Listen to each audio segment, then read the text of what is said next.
Do you want to say who you are to the camera? Yes, I'm Kurata from Tokyo, Japan.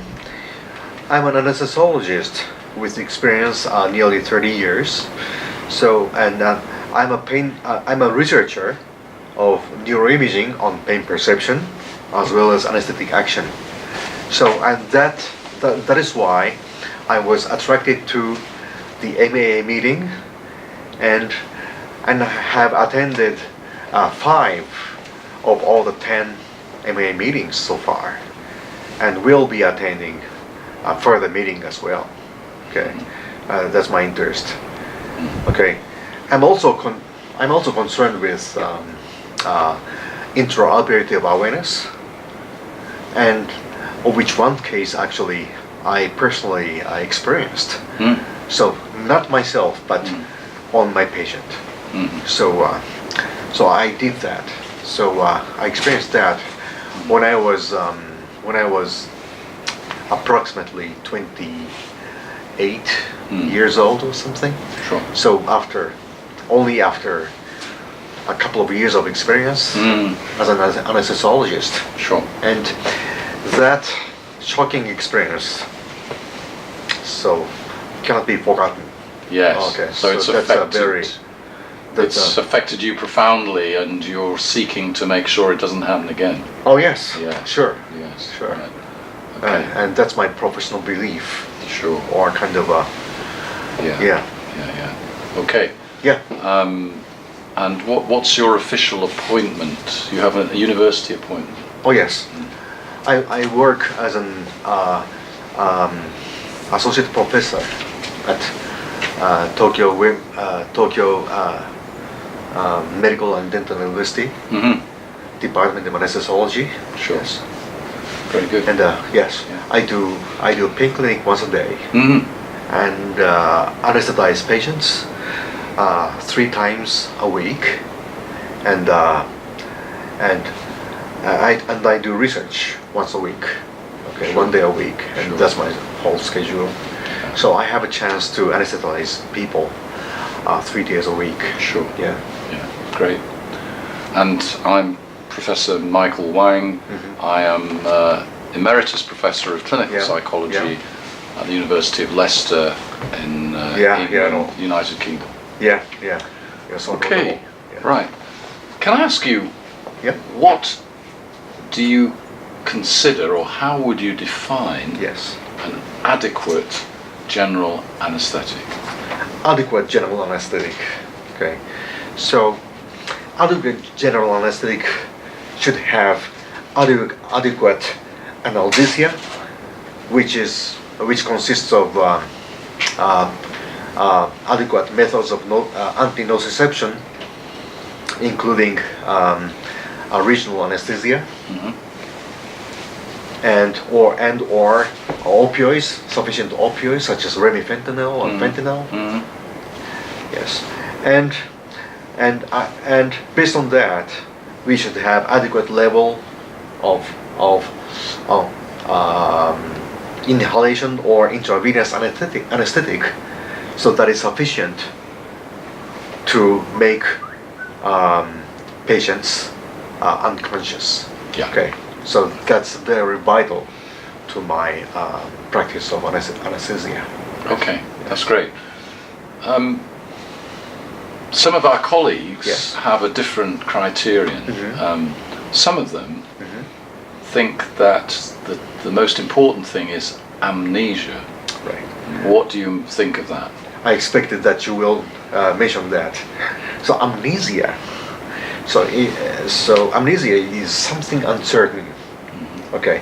So even if somebody forgets about something, anything, so that he or she might have implicit memory after forgetting everything, after he or she thinks that that he or she forgot everything, but some residual memory might be there, implicit memory or anything, and that might affect their lives afterwards. Sure. Okay, so such memory, so we should be very we should be very careful about, and so because I believe in subconscious self. Yeah. Okay. Yeah. That part of the self should be vulnerable to any insults, even those insults are at the subconscious level. Sure. Okay.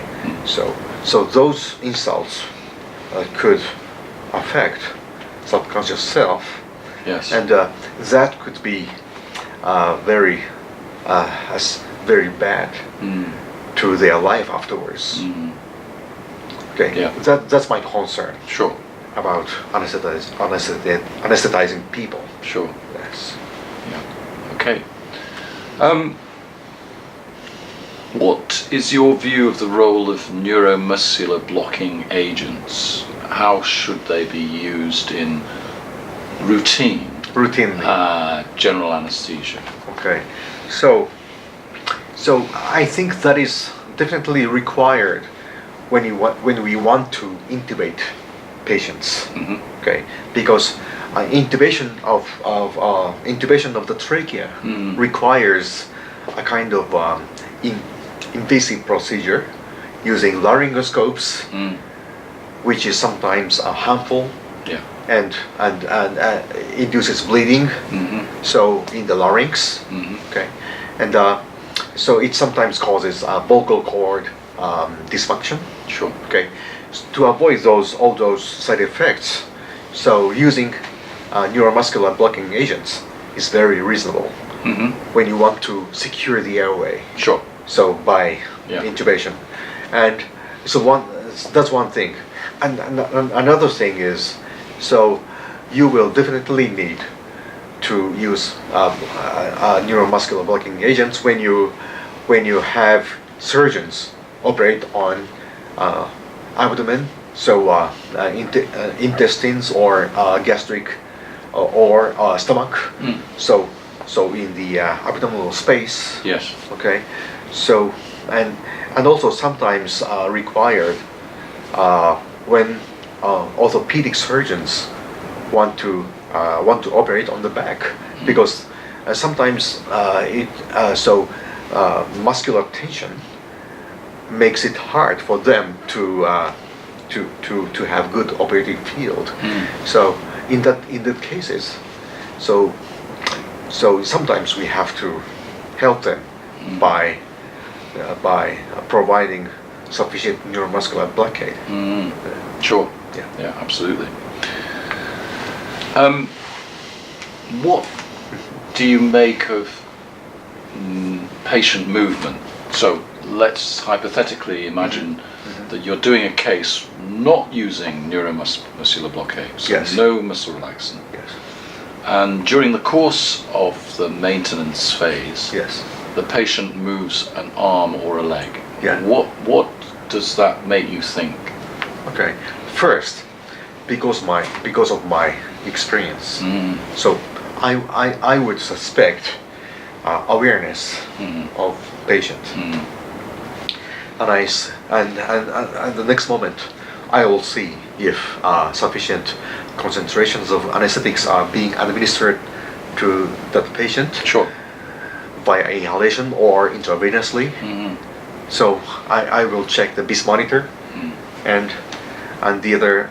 So I will see the patient's pupil like this by opening their lids. Yeah. Yes. Yeah. Okay. So such kind of examination for so I will determine if he or she could be awake or not. So if I suspect awareness from those evidence, so for example, dilated pupils or high BIS values, okay, I will first deepen anesthetic. So by increasing concentration of inhaled anesthetic or intravenous anesthetic as well. Okay. So, and after that, so even if I have cleared all those evidence of or insufficient depth of anesthesia. So maybe I will turn to the use of addition of muscle relaxants. Okay. Right. But I know actually it is important to see the nature of movement. So the movement could be very intentional, or could be very unintentional, like a very not very intentional movement. But sometimes, if the patients are awake, they make intentional movement, like by waving their hands like this. So such movement should be suspected of awareness.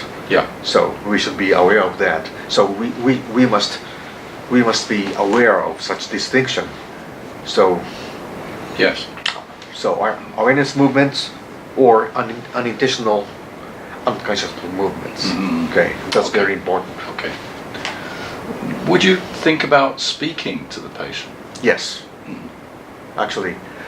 So speaking, I think that's very important, because even if they are unconscious, so what I speak would might reach patient's mind subconsciously, and that might relieve patient's mind.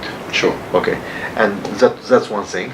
And so if the patient was truly awake, so my speaking to a patient will relieve him, even though they are suffering from pain or anxiety or anything.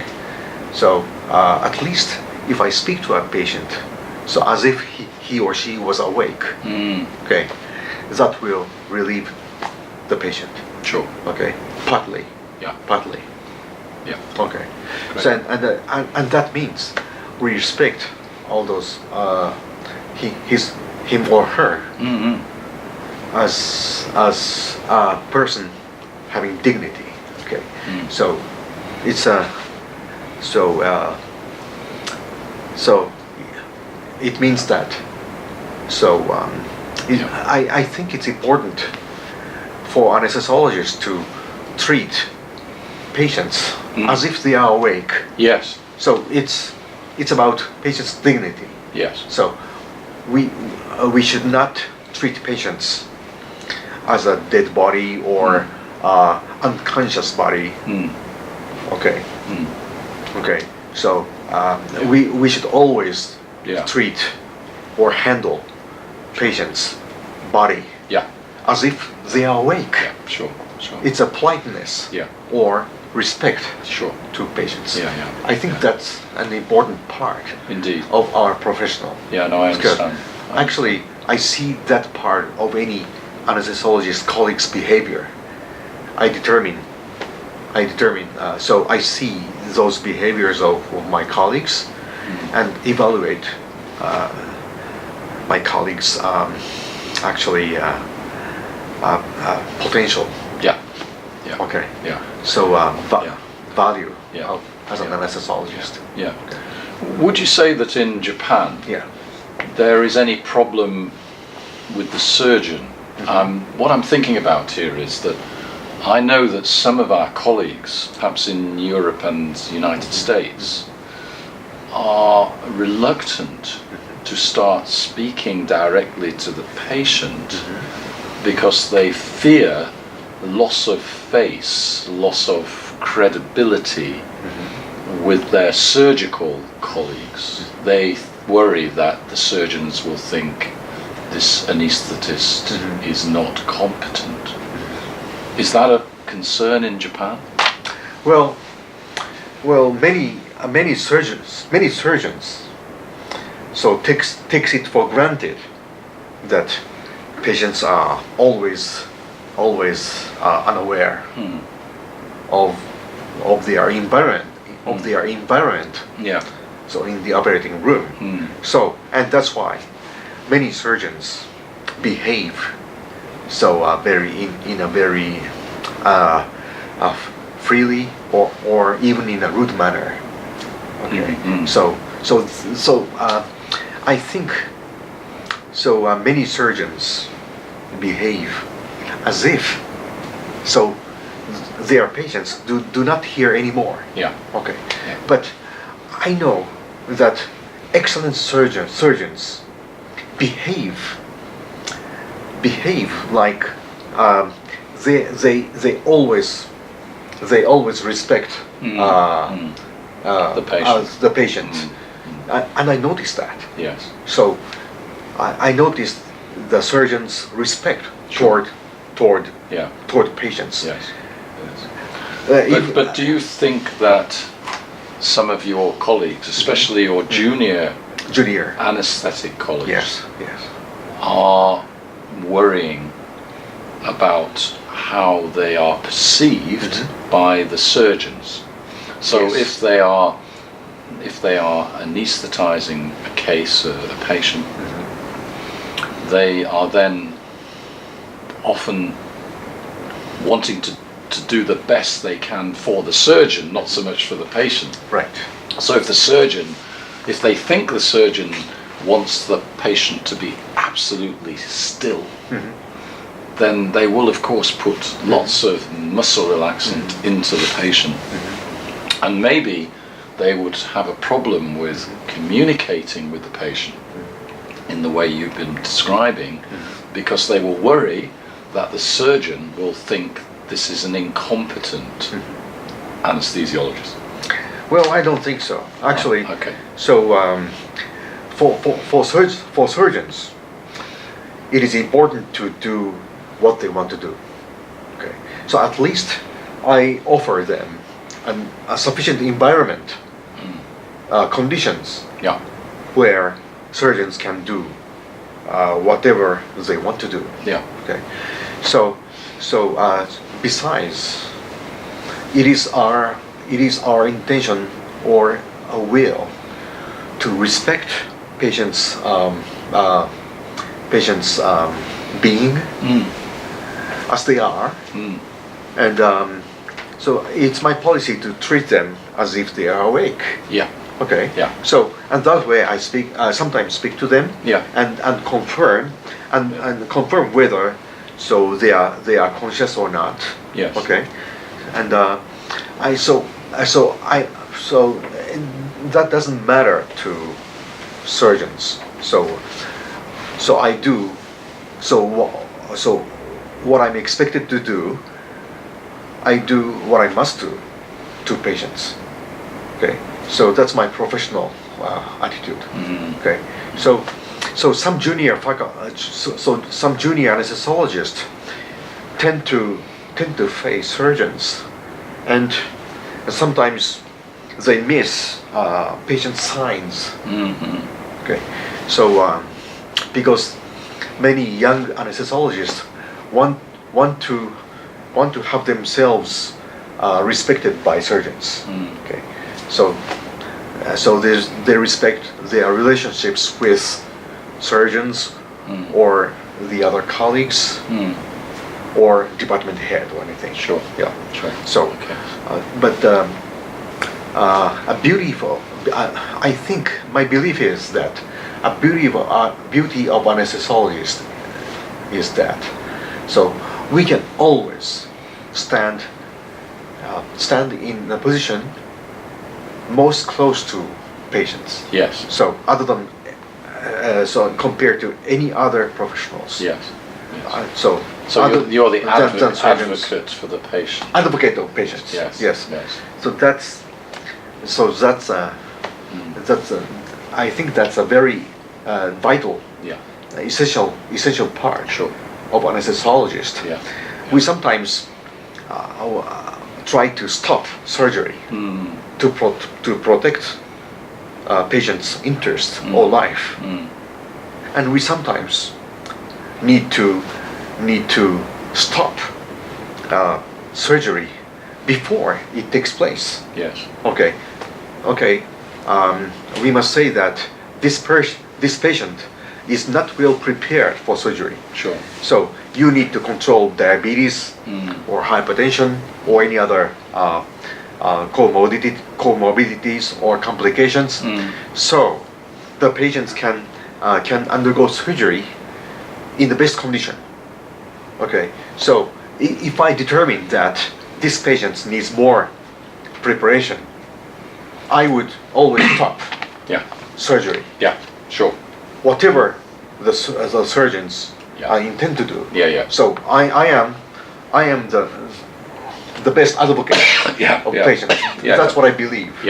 Sure. And even if patients want to have surgery as soon as possible, I would advise advise my patients to delay that because of those reasons I know. Okay. So that's my attitude toward patients and surgeons. That's great. Okay. Thank you. Anthony. Yeah, I'm ready. Any? Yes, I do have two brief questions. Brief ones? Brief ones, yes. So the first question is, you told me an anecdote of you have an anesthesiologist in your department that doesn't use much muscle relaxants, whereas others do with the same surgeons. Can you just describe how his relationship with surgery is and how his colleagues react to the fact that he uses none and they use a lot? How does that work? Okay, so actually, I must confess that I use muscle relaxants routinely, and including when I intubate patients, and after that, so I routinely use the neuromuscular blocking agents. So especially when it is required for surgery. So the abdominal surgery, intestinal surgery, or anything. And actually, I must oversee a couple of cases at the same time with residents or junior faculty in there. So in that case, maintaining anesthesia with continuous infusion of muscle relaxants is sometimes an easier method to maintain residents or junior faculties anesthetic procedures. So in that way, so I use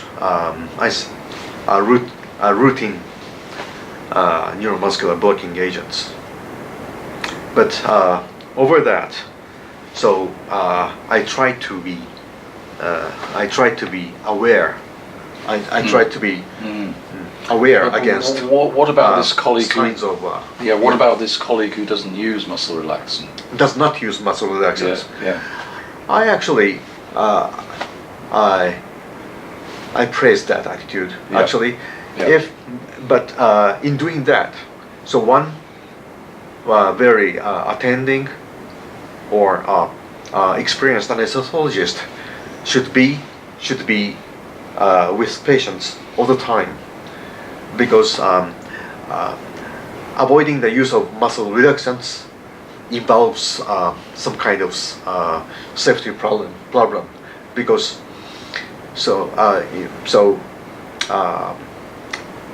humans make errors, and titration of muscle relaxation or anesthetic depth is not perfect always. Okay, so patients might make inadvertent movement, and which eventually leads to failure of surgery or complications of surgery. So like penetration of the intestine or a bladder or anything during surgery. Okay, so such unexpected complications must be avoided. Sure. But how does your colleague who doesn't use muscle relaxants get on with his surgeons? Is there a problem in relation to the surgeons who he works with, if those surgeons are also used to anesthesiologists who do use muscle relaxants? Okay, so sometimes I can see that in 90% or 80 to 90% of the cases. So when surgeons complain that they have hard abdominal wall, or maybe you should add muscle relaxants. They complain about that sometimes. But that is not exactly right often. So if I say, okay, you guys, so I added muscle relaxants like this, okay, so in a minute you will be having a better operative field. When I say that to surgeons, and many surgeons,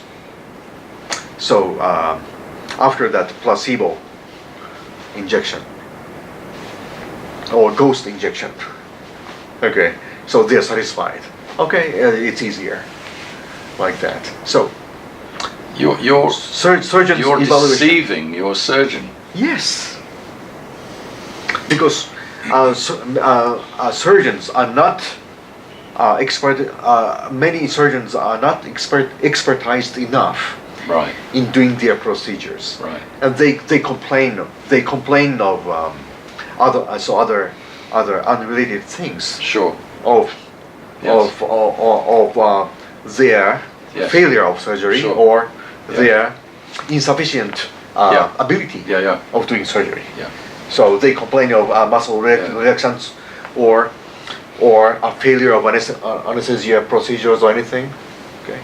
So I'm just getting a little bit worried now that one of your surgical colleagues will see this film and then get very upset with you. I don't care. I never care. I never care. Right, So okay. actually, I'm getting old enough now. Right. Okay. So I can, so some kind of a power balance is now as getting in favor on my side, actually. So I can persuade young surgeons. Yeah. Okay. Yeah. So I'll Yeah. so power balance is now in favor of me. So Yeah. so I don't care about that. No. So one of the ways I was taught how to do that, to address that issue during the abdominal closure, would be I would take them deep with volatile and some, like towards the end when I started using remifentanil, turn up the volatile, remifentanil, and if the pressure was dropping, hang a little epinephrine drip to support the blood pressure, and then I would watch the surgeons when they would take their clamps to pick up the peritoneum to get ready to do that. If it was loose, you could tell by the way they were holding the clamps, so you could tell that the peritoneum and the abdominal muscles were loose, or if it was tight. But what I would do is, I wouldn't tell them what I'm doing. I would say, Dr. So-and-so, how does it feel as you're getting ready to close? Does it feel loose enough? And they would say yes or no. And I wouldn't say what I had done up to that point, but what I had always tried to do and was taught, deepen the anesthetic, combination of volatile, and when Remy came along, it was easy. You didn't have to worry about fentanyl or morphine depressing breathing at the end. And without even them telling me, I could tell on whether the forceps were holding tight abdominal muscles and it was hard to close, or whether it was loose and hanging in the breeze. And I would say a high percentage of the time, they could close the abdomen without any muscle relaxant whatsoever. And other times, when clearly they're having trouble, you give a little. But it's what you identified is the culture within the department. So where I trained, there was very little muscle relaxant and a lot of wiggling on the table. Like Professor Atuzio, right? Atuzio. And then every Yes. other place I worked in for the next 25 years, it was the opposite. Everyone was paralyzed across the board. So the way I adjusted to the other hospitals, it took me a while to figure out how to do it, was this technique. I wouldn't say I'm not giving it. I learned the tricks of taking the patient deep and looking at the abdominal muscles, and then blindly having the surgeon assess how are your operating conditions. And to my pleasant surprise over time, I found that if you took them deep and they looked loose, it would be good enough. And other times when it wasn't, I would give it. If the field could, it's that subtle a change that could reduce the use of muscle relaxants by a ton. Yeah. Yeah. Right. And it doesn't involve anything other than using your tools, Yeah. Yeah. And it's this interpersonal dynamic Correct. that you're actually very ably manipulating. Well, but so yes and no. I understood their concerns. Yes, yes. And it took me a long time to learn this. Yes. I learned it from very wise older anesthesiologists, and from getting to know the surgeons, and from learning about the operative procedures, the surgical procedures, and learning that if the muscles look tight, they need help. Yeah. And if it does, but I learned that you could get loose muscles with depth of anesthesia, not always, but a lot of the time. But in most departments, there's a lot of pressure and it's a tough situation anesthesiologists are in. It's a very difficult situation because you have the culture of everyone paralyzing everybody. Yeah. And if you announce that you're different, hi, I'm not using a lot, your life is going to be difficult. So there are these I would call them indirect ways. Yeah, yeah. Are we done? Yes, we're done. Yeah.